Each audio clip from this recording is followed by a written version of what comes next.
Welcome to the Operation Game Night podcast. This is a friendly reminder that if you are in the U.S. and have not done your taxes, you should probably get on that sooner rather than later. Tax day is coming up upon us, and for the first time, we will tell you how to spend your tax refund. If you live in the U.S., you pay your taxes, the average tax refund this year is looking like $3,500. Maybe not everyone's getting that. I get it. But we're going to tell you how to use that. There's plenty of sales out there. Come buy a mattress with your tax refund. Come buy a car with your tax refund. We're going to tell you how to blow that entire tax refund, that $3,500 on board games. Yep. It's like a wish list in April. Joining me, as always, the uncertified tax expert, Clayton Gable. Clay, how you doing? Yeah, I'm definitely uncertified. I am the laziest tax doer ever. Standard deduction all the way for me. Love it. Yeah, itemized nothing here. Did you get a refund this year? Is that too I much? did. Do you want to get that personal? I did get a refund. I think it might have been just below what the 3,500 here is, but okay. This podcast was a problem for me, Travis, because I found out that for $3,500 I can make some pretty sensible board game decisions. Oh yeah. That I don't know that I want to relegate to Fantasyland. I think maybe there is room for this in my emergency fund. I can dip into that pot of money. Okay. And make this happen because I'm pretty into what I picked out for my $3,500. I'm excited about it, and I don't want it just to be an exercise in budgeting. Such a tease to go out and do all this research and find the things to add to our wish lists, our ever-growing wish list for board game stuff, and then to just add it to the cart and never think about it again. So maybe we can wring a little bit out of that savings, out of that emergency fund. But real quick, speaking of emergency funds, the podcast needs to build up our emergency funds a little bit. We are on the verge of potentially offering ads for the podcast. And many of you out there might be screaming, no ads. You've been no ads for almost 2 years. Well, guess what? Clay and I have also been footing the bill for this podcast for 2 years. And our wallets are, we need to build that trust fund up a little bit more to make room for board games. So if you're listening to the podcast on Spotify or Apple or iHeartRadio or whatever, there's a chance that you might see a 30 to 45 second ad in the middle of the run of the podcast. Please be patient with us. If you are absolutely hating it and, can't deal with these ads, you're welcome to watch it on YouTube and probably get ads there too. But if you're listening to the audio version, you might hear an ad.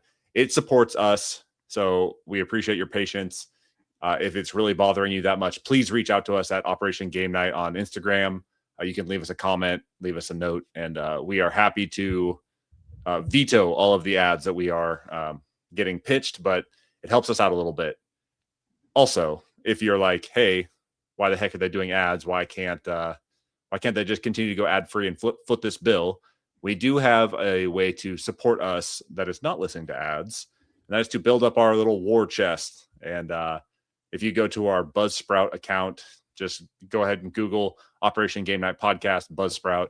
Up in the top corner is a little money symbol, and that money symbol is a way to support us. You can do one time, you can do recurring. We currently have one backer.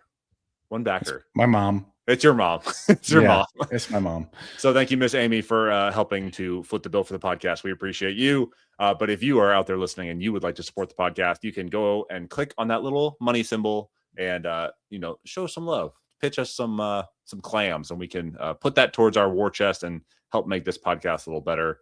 I don't want to start begging for money all the time. This is like, I'm going to try and make this a one-time thing, hopefully. But podcasting is expensive, and Clay and I have been doing it grassroots. We've been pulling our bootstraps up and not getting our $8 coffee every day. And look at us, we're almost millionaires. So yeah, and just paying for streaming services. That's right.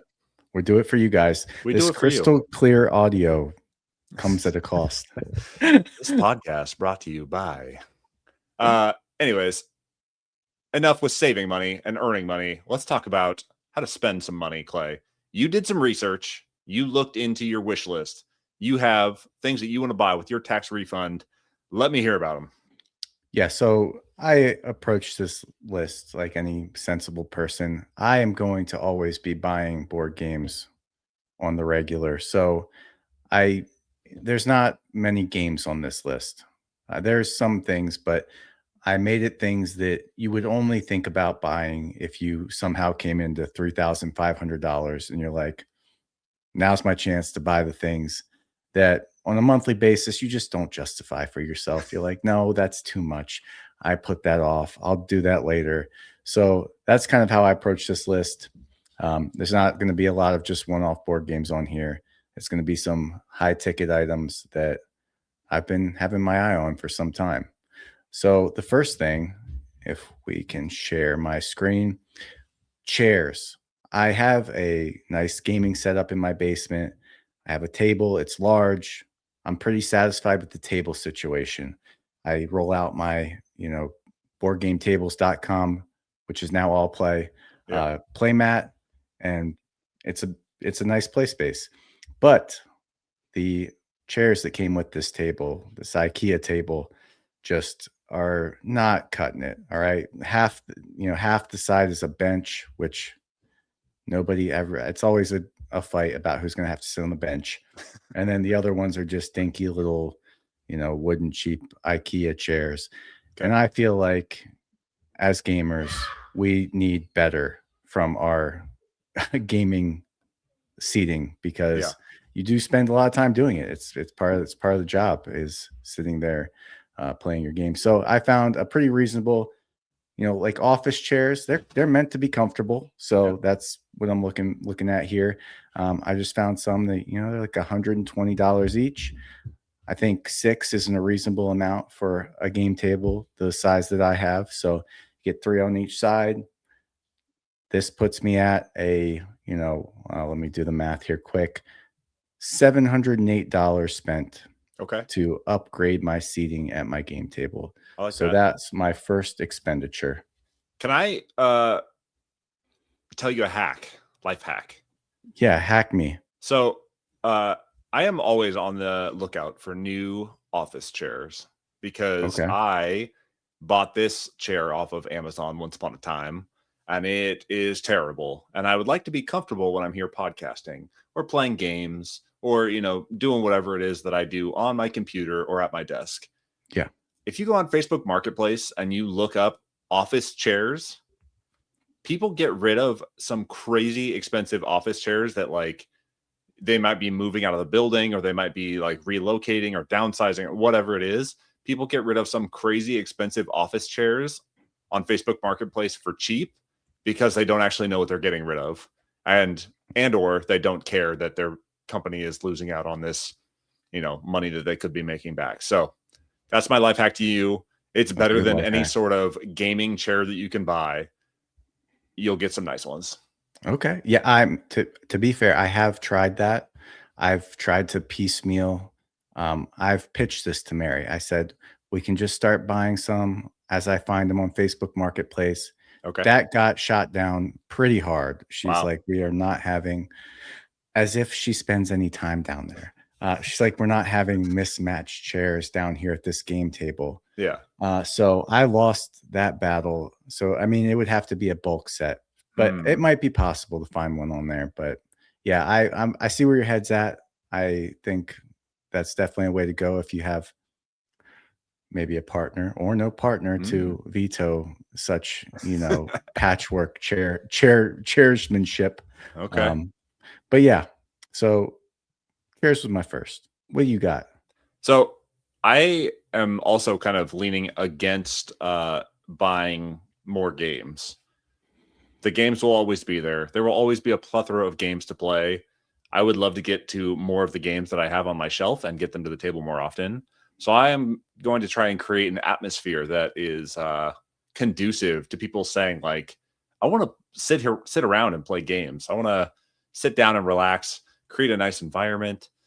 So the first thing that I am going to buy is I want to do some built-in shelves for my games. Kallax has been doing okay for me past couple of years, but they are very full, as you can see.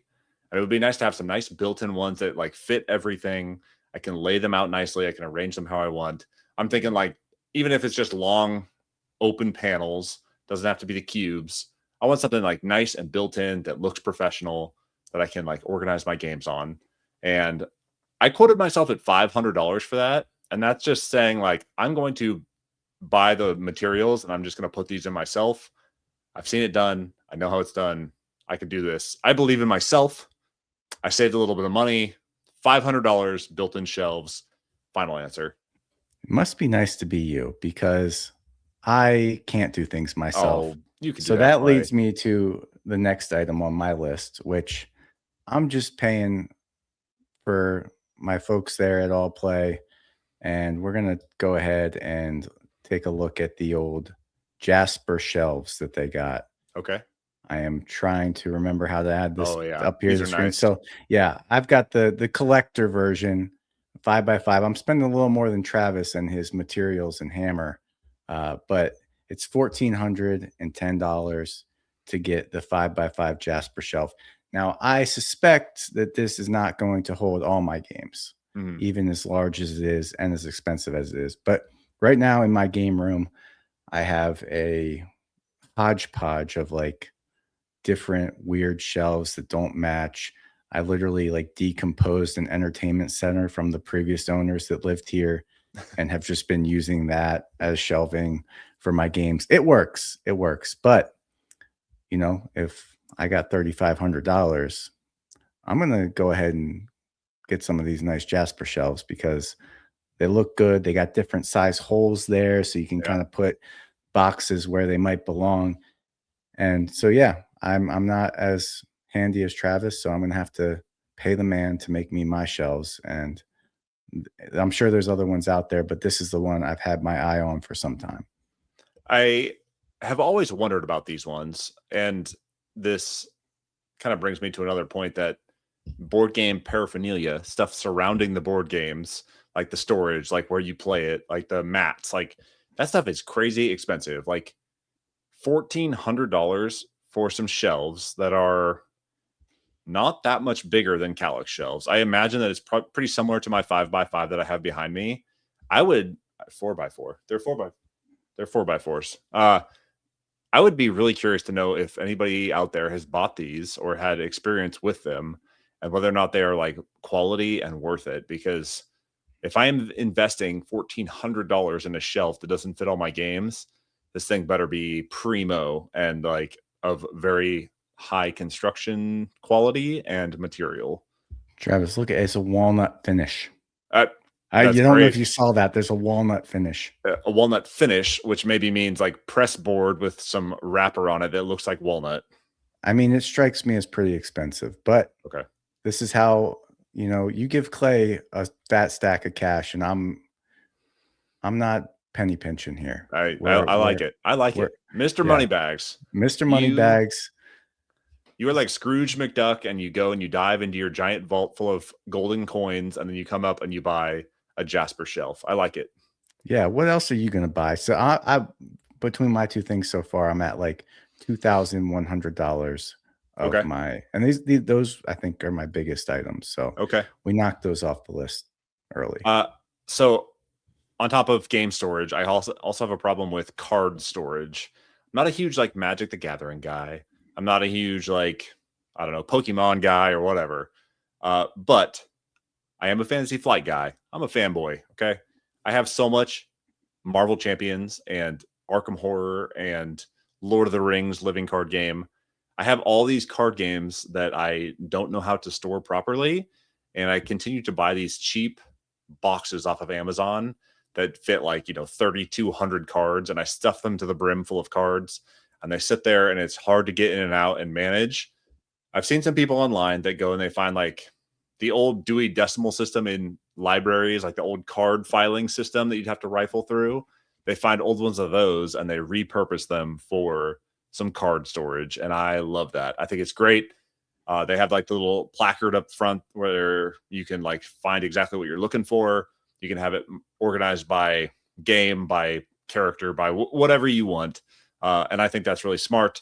I would love to have one of those. I'm quoting myself $450 for one of those. I'm going to try and find one on like Facebook Marketplace or something, which brings me up to, let's see, $950, Clay. Okay. Yeah. I mean, you're definitely getting by with some of the frugal options here. And I'm trying. You know, this is why you win in life, because you take a little time, willing to do things yourself. You're willing to shop around. Yeah. And I'm just out here, finding the biggest company I can pay the most amount of money to. All right. Make it rain. Let me hear it. Let's make it rain some more. So the next one, I'm going with something I've wanted for a long, long time. A crokinole board. Oh, yeah. Okay. I mean, these things are pricey when you get a nice one. So I did a little research. Tracy boards are popular. I've heard of them. They're like the standard, right? Travis will probably tell you he's going to buy some wood and make his own for $25. But me, I'm paying Tracy boards, and approximately, it's in Canadian. So I did some conversions. But in American dollars, it looks around $320 for, your nice crokinole board with all the buttons and things. It seems like a must-have in a game room. Just something people can get around. I played it a couple times. Ton of fun. Definitely tops, like, I don't know, having a pool table or something, because one, they're massive, and two, it's kind of hard to play pool. You can teach people how to play crokinole pretty quick, and everybody's having a good time. It's a fun little team game. So I am stoked about this tax refund giving me a chance to finally pull the trigger on getting a crokinole board. Now, for the $320, can you get like a custom one, or is that just like bare bones, blank, walnut finish crokinole boards? Well, let's see. Okay. This is it right here. This is the recommended package, which is the black Tracy board, 4 sets of buttons, a button baggie, some playing wax, and a set of holders. So I see nothing custom about that except for the button colors. Okay. So if you wanted an Operation Game Night custom crokinole board, I think you're probably going to be paying a little more for that, unless you have the skills to do it yourself. Maybe we'll think about it. Well, I'm glad you brought this one up. I also had a crokinole board on my list. I just guessed. You did the research. I quoted myself $300. So I'm pretty proud of that. You're pretty close. I'm going to sit at $1,200 right now. Crokinole board goes up on the wall. Nice kind of like centerpiece on the wall for a game room. But I'm going a step further. I'm going to get some like board game art from some of my favorite games. They have some really cool stylized ones out there, like Root and Wonderland's War, Western Legends. I might even get some Scythe. I'm going to get some art that really ties the room together. It's unique. It gets people talking about like, oh, hey, I've played that game before. Or maybe that art gets them interested to play that game or check it out. So I'm going to get some nice art, get it nice and framed. And I quoted myself $300. I know you can get the prints for about $50 each. So I'm going to spend $300 on art, whatever that gets me. Maybe it's 3 prints, put them on the wall around the crokinole board. I am now at $1,500 art. Final answer. Okay. So that's $1,500 with the crokinole board and the art. $1,500 for crokinole board, art, and the built-in shelves and the card storage. Okay. So just to recap mine, I am at Jasper shelves, $1,410, 6 chairs, $700. So that is $2,100. Crokinole board, about $2,400. Okay. Is where I'm sitting right now. You're burning through this money. I'm burning through it. Or I quoted myself way too low. Yeah, Mary always says I've got money burning holes in my wallet all the time, and this game was no different. I spent it swiftly. The next thing I wanted, and it's board game adjacent, but I imagine I'll be using it quite a bit for board gaming, is a 3D printer. Nice. So I have, this has been something that has been like a siren song to me for a long time, is seeing people print out little board game inserts and board game doodads, upgraded components with their 3D printers. And I've just, can I justify spending? Well, I don't know how much they are. I've quoted kind of a middle of the road one here. I think, I don't know. It's like $600 maybe. So maybe, does that sound reasonable? Yeah. For a middle of the road 3D printer, it's not like hobby quality. You're not going to let your kids play with this thing. But it is functional enough that you can get some nice prints out of it. Yeah. So that's what I'm going with. I think, but it could be a mistake because it's like a hobby. It's like a sub hobby of a hobby. And I already have a hard enough time engaging with my main hobby. So this could be a bridge too far. But if I have $3,500, I'm willing to take the gamble that I'm going to get some hot little upgrades printed out of this thing. Yeah, 3D printer is going to put me right up close to the $3,000 mark. Yep, you're right at 3,000. I'm at so first, I like this. I think it's a great idea. Tons of people are getting into 3D printing. Yes, it could be its own unique hobby, and you could spend years of your life perfecting how to 3D print stuff. But if you're just doing dividers and storage and maybe a mini here and there where there are like free STLs out there, that's like enough to get your value out of it, I think. I do too. Plus, what if you had a hobby that you could just like hit print and then leave it alone, and then you come back and you enjoy the thing after it's done? That sounds like a nice hobby. That's not at all what 3D printing is, but I guarantee, like, in theory, that's what it is. But like, you have to babysit those things so much, especially when you're new and like don't know what you're doing. They're bound to go haywire, and you're bound to screw up 1,000 different prints. But that's what's fun about it. It's kind of like tinkering to figure out what works. Well, I won't be too happy if I have to babysit it, but we'll see.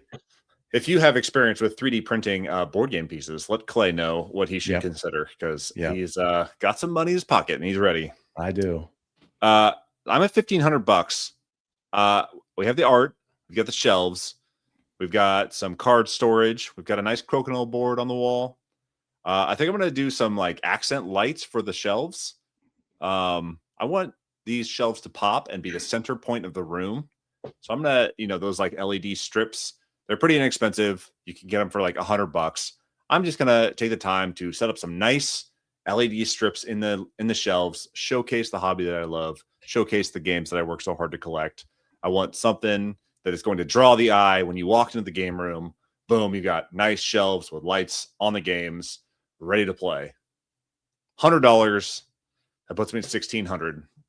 I'm like, we're going to be here all night till you spend all your money. I got Next thing you're going to do, you're going to be like, all right, I'm going to buy a bag of dum-dums because I always want dum-dums. No. Let me go one more time. Go again. I have a board game table with all the bells and whistles and a full set of comfy chairs. I've got I quoted $1,500 for this. So I'm at 3,000 now. Question mark. Puts us pretty even. Yeah.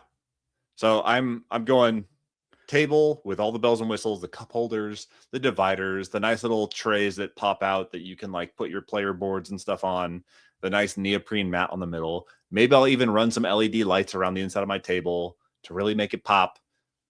Some nice like overlays in case you want to actually use it as a table. $1,500 table with all the bells and whistles, maybe a set of chairs. There you go. Final answer. $3,000. I'm at it. All right. There we go. That's a big leap.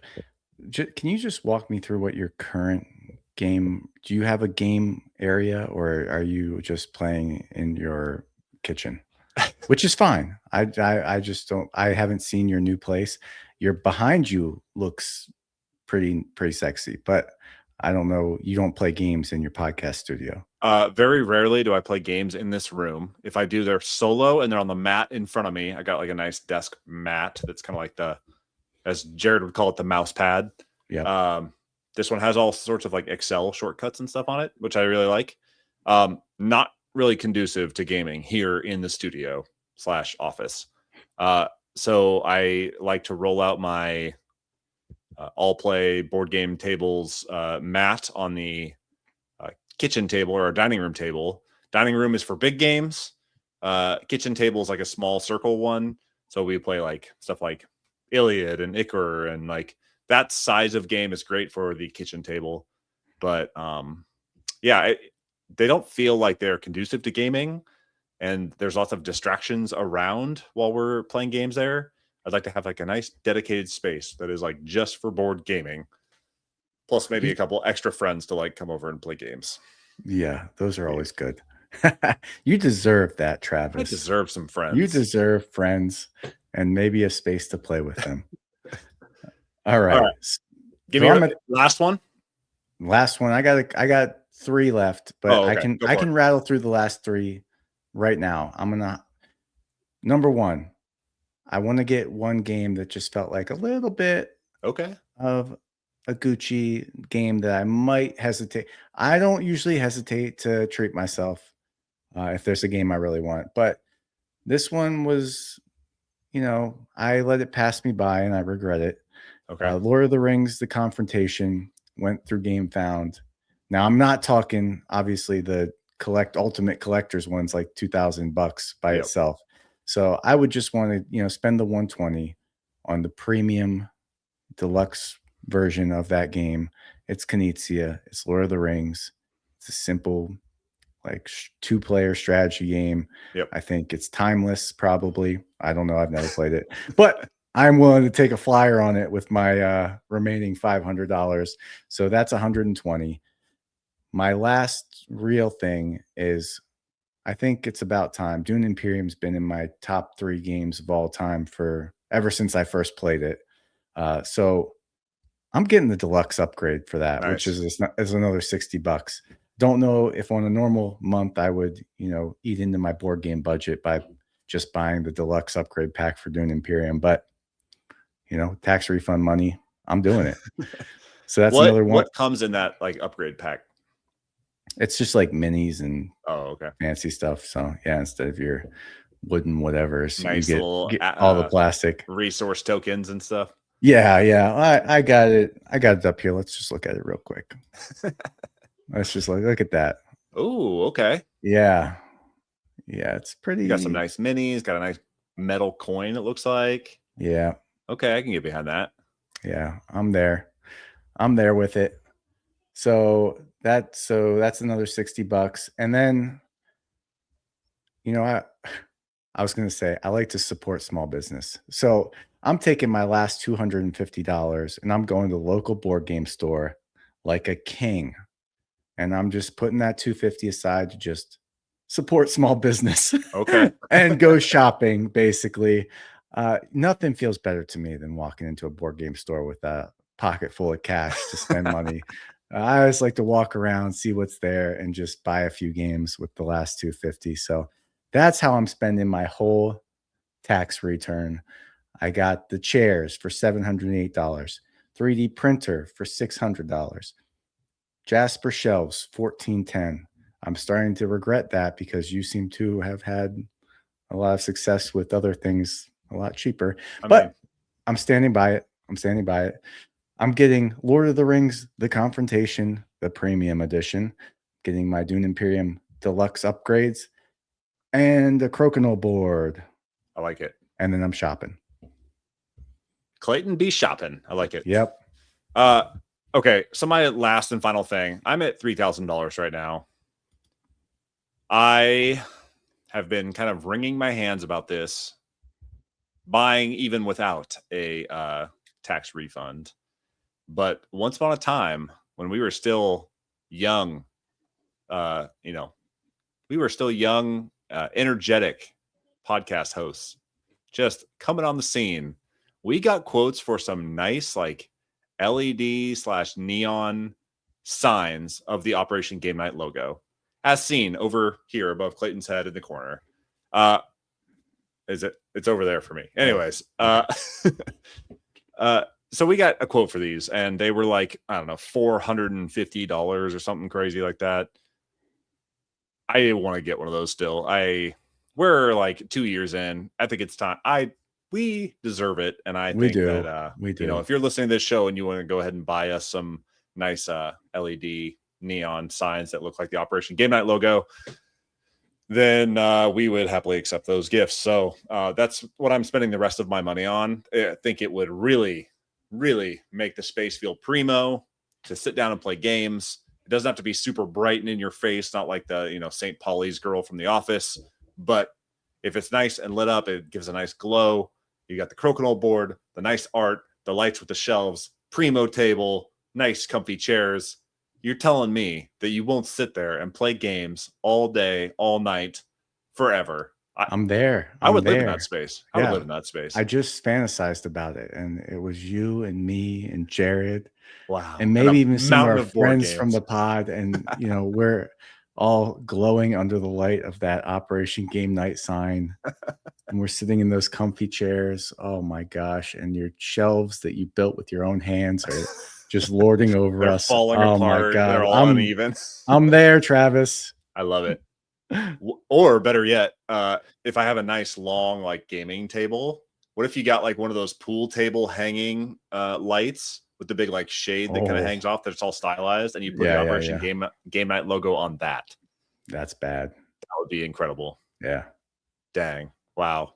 Maybe someday. Maybe someday. But if you are out there and you're like, wow, these guys are terrible at spending money, and you have an idea on how you would spend your tax refund, doesn't even have to be a real refund. Maybe it's just a hypothetical one like we have. Tell us how you would spend that refund. Again, thank you for continuing to support the podcast. Thank you for supporting by listening to ads. If you want to support us, you can go to the Buzzsprout website. Just Google search it. You'll find it.